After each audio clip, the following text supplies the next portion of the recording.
his son mysteriously disappeared. Brian Shaffer, a medical student, was last seen after a night out with friends.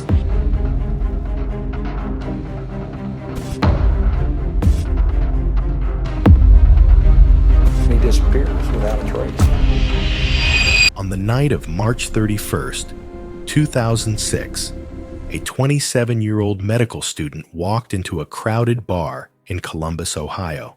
He was laughing. He was drinking. He was with friends. And then he vanished. Not metaphorically, not symbolically. He disappeared in one of the busiest nightlife areas in the city, without a confirmed exit, without a struggle, and without leaving behind a body. Brian Shaffer was weeks away from graduating from medical school at Ohio State University. He was intelligent, social, and well-liked. On the surface, his life looked stable. But in the weeks leading up to his disappearance, Brian had been carrying emotional weight few people fully understood. Just 3 weeks earlier, his mother had died after a long battle with cancer. Friends later said the loss hit him hard. He drank more than usual. He stayed out late. But nothing about his behavior suggested he planned to disappear. The night of March 31st was meant to be a distraction. Brian joined friends at the Gateway Complex, a popular entertainment district near campus. The area was packed with students, security personnel, and surveillance cameras. Bars spilled onto sidewalks. Music echoed through the streets. It was the last place anyone expected someone to vanish unnoticed. As the night progressed, Brian and his group moved between bars. Sometime before 2 a.m., they entered the Ugly Tuna Saloona, a second-floor bar accessible mainly by escalators. Security cameras clearly recorded Brian entering the bar. That fact is undisputed. What happened next is where the case breaks from logic. As closing time approached, cameras recorded patrons leaving. Groups exited together. Individuals stumbled out alone. Staff were seen cleaning. Security remained visible. But Brian Shaffer does not appear on any footage leaving the bar. At first, police assumed the explanation was simple: missing footage, malfunctioning cameras, or an unmonitored exit. That assumption did not survive investigation. Detectives reviewed the footage frame by frame. They verified timestamps. They confirmed camera functionality. They tracked every visible exit. Brian does not appear. The layout of the bar made the situation even more troubling. The Ugly Tuna Saloona had one primary public exit. A service exit existed, but it led into a construction area that was monitored overnight. Security guards stationed nearby were interviewed. None recalled seeing Brian. Staff searched the building after closing. No sign of him was found. There was no blood, no disturbance, no abandoned belongings. Brian's phone stopped pinging shortly after his last confirmed sighting. His credit cards were never used again. His bank accounts remained untouched. If Brian left voluntarily, he did so without preparation and without ever resurfacing. Investigators turned to the people closest to him. Brian had been involved in a complicated romantic situation. That night, he was last seen speaking with 2 women near closing time. Police interviewed them extensively. Their accounts were consistent. No evidence suggested foul play. They were cleared. Attention shifted to Brian's friends.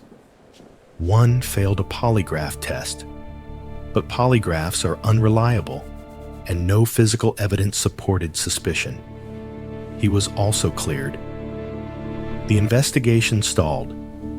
Brian Shaffer had walked into a bar filled with people and cameras and simply stopped existing. As the days passed without any sign of Brian Shaffer, investigators were forced to confront a reality they could not easily explain. This was not a typical missing person case. There was no evidence Brian had left the city, no indication he had planned a new life, no financial activity, no digital footprint. If Brian had walked away voluntarily, he did so in a way that bordered on impossible. Police explored every theory available to them. One possibility was that Brian had slipped past cameras through a blind spot, but the camera coverage around the bar overlapped extensively. Blind spots existed, but none that aligned cleanly with every possible exit route. For Brian to avoid all cameras, he would have had to know exactly where to walk, at exactly the right time, without hesitation. That level of precision didn't fit. Another theory suggested Brian might have remained inside the bar after closing and suffered a fatal accident that went unnoticed. But this theory collapsed quickly. Staff searched the premises thoroughly. There were no hidden areas large enough to conceal a body. No evidence of injury or blood was found. Then came the idea that Brian met someone inside the bar and left with them unnoticed. This explanation gained traction because it did not require violence. Brian had been drinking. He was emotionally vulnerable. He may have followed someone willingly. But again, the evidence refused to cooperate. If Brian left with someone, he still would have appeared on camera. If he exited through a service area, security should have noticed him. And even if he left the complex entirely, something should have surfaced. An eyewitness, a camera, a trace. Nothing did. As months turned into years, public interest in the case grew. Brian's father became increasingly vocal, criticizing investigators and insisting his son would never simply walk away. He pushed for renewed searches and independent reviews of the evidence. Then tragedy struck again. Years after Brian vanished, his father was found dead after his car veered off a rural road into a ravine. Authorities ruled it an accident. For some, the coincidence was unbearable. For others, it was another painful reminder of how unresolved loss compounds over time. The area around the bar changed as well. Construction projects reshaped the Gateway complex. Buildings were renovated. New businesses opened. In 2008, a cadaver dog reportedly alerted near a construction site close to where Brian was last seen. Investigators excavated the area. Nothing was found. Theories continued to circulate. Some believed Brian staged a voluntary disappearance to escape grief and pressure. Others believed he met with foul play and his body was somehow concealed. More extreme theories suggested he never left the building at all. None could be proven. What made the case endure was not just the mystery, but the environment in which it occurred. Brian did not vanish in a remote area. He did not disappear without witnesses nearby. He vanished in a crowded, monitored space. That fact alone continues to haunt investigators. In the modern world, people leave trails. They make mistakes. They resurface. Brian Shaffer did not. Nearly 20 years later, his case remains open. He has never been declared dead. No remains have been found. No suspect has been named.